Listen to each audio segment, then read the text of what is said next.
viens de l'hôpital prendre les résultats du scanner que j'ai eu à faire du dos. Donc je vous assure que les résultats montrent que 2 os sont déjà pincés. C'est-à-dire la douleur que je ressens au niveau des os, du dos là, c'est dû à la torture que les connards de policiers là m'avaient faite l'autre jour à Kemo. Donc ils m'ont pincé les os. La manière dont ils me tournaient, ils me torturaient avec leurs menottes. Ils m'attachaient les bras par l'arrière et les jambes à l'arrière, me damaient le dos contre le sol. Et voici les amis, regardez le résultat même. Ici vous allez voir que c'est de l'hôpital Chambry où j'ai dû faire ça. Regardons tous. Voici. Vous voyez ici c'est le dos que j'ai dû faire. Voilà, regardez. Et là comme ça dit je vis maintenant avec une maladie et ces connards sont chez eux. Moi je reste là tout le peu que j'avais terminé à continuer de faire les scanners et autres. La douleur qui va dans le ventre, tout ça, il fallait faire des échographies et c'est terrible. On ne peut pas continuer de vivre comme ça, c'est quoi ça? Je ne peux pas. Je ne vais pas leur demander leurs 100 francs que voilà, donnez-moi 100 francs pour survivre. Pourquoi ils m'emmerdent comme ça? C'est quoi ça? Où est-ce qu'on vit putain de merde? On veut qu'un garbou change, là que ça soit la merde de plus en plus. On en a marre là. Ça je vous ai bien dit, je répète, vos culs, vos bangalas. Celui qui a un bangala coupé me trouve au charbonnage. Et comme ça on va se tenir corps à corps. Voilà, je répète ça. J'insulte, voilà. J'insulterai encore. Celui qui n'est pas content me trouve et il fait de moi ce qu'il veut. Parce que là maintenant il a poussé le bouchon plus que moi-même. Là il a débordé. Maintenant je t'attends bande de chien. Toi qui m'entends parler policier de Kembo. Retrouve-moi si tu es un homme. Espèce d'idiot. Là où tu te trouves. Vous qui êtes bête là, je ne sais même pas comment je peux même. Je vais même arrêter le live. Vous êtes trop bête à un niveau même, je ne sais même pas quoi. Ça c'est quelle même qualité d'être bête comme ça là. Je ne sais même plus. Comment on peut être bête à ce point?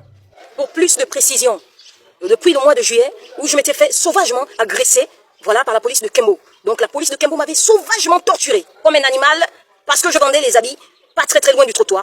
Alors que là, c'était pas aussi un endroit carrément exposé à 100% comme on appelle trottoir. Mais bon, pour aller plus vite, je vous assure que depuis ce mois de juillet, j'ai commencé à avoir une douleur lombaire, donc une douleur du dos, qui descendait également derrière les genoux, tout le long des jambes. Et là, comme ça, je vais à l'hôpital, ils me disent c'est les nerfs sciatiques. Donc, je vais dire depuis le mois de novembre que j'ai commencé à aller dans les hôpitaux, ils me disent des nerfs sciatiques. La tête a commencé à cogner, me faire aussi sévèrement mal. Là-bas, ils me disent c'est une sinusite.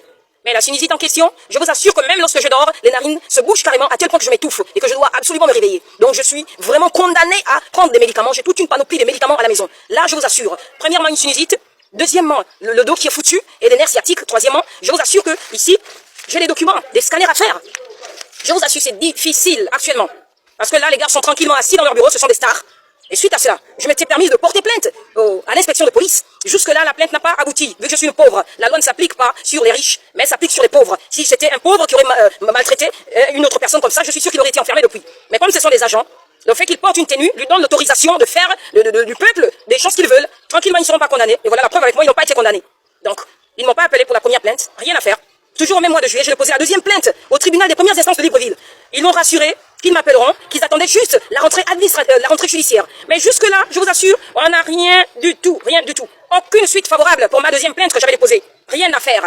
Où va le Gabon? Mais tous les policiers qui m'entendent, qui me voient, qui me suivent partout dans le monde, je vous insulte, je vous traite de con et de cul. Bande de cons, ils sont soumis à nous. Vos culs, vous êtes que des vrais pédés. Parce qu'actuellement, j'ai rien à foutre, moi, de vous. J'ai pas peur de la mort actuellement. Celui qui sait qu'il est un vrai policier, qu'il est circoncis, qu'il me retrouve où je vends. Parce que par la grâce que Dieu me ferait, si je m'efforce d'aller vendre, je me prépare à recevoir un policier qui viendrait m'affronter. Là, il est question de vie ou question de mort. Peu importe ce qui arrive, je suis prête, moi, à affronter. La vie comme la mort, tant pis. Là, ils ont poussé le bouchon très loin que je ne peux plus supporter. J'ai voulu vous respecter, mais j'en ai marre, je peux plus vous respecter. Je me suis dit non, c'est des autorités, mais ils se sont dit ils vont marcher comme des autorités, c'est-à-dire ils vont marcher et faire du mal sous couvert de l'autorité qu'ils sont. Ils seront toujours pas condamnés. J'en ai marre de vous. Je vous attends un à un. Ne venez pas avec vos menottes qui vous donnent la facilité de menotter les gens et de les tabasser. Ne venez pas avec le fusil. Venez m'affronter comme ça, corps à corps, et on verra. Parce que là, très sincèrement, j'en ai à foutre. Hein. Venez un à un, que chacun ira dire à l'autre ce qui se serait passé. Parce que là, maintenant, je suis prête pour le combat. De vie ou de mort, tant pis.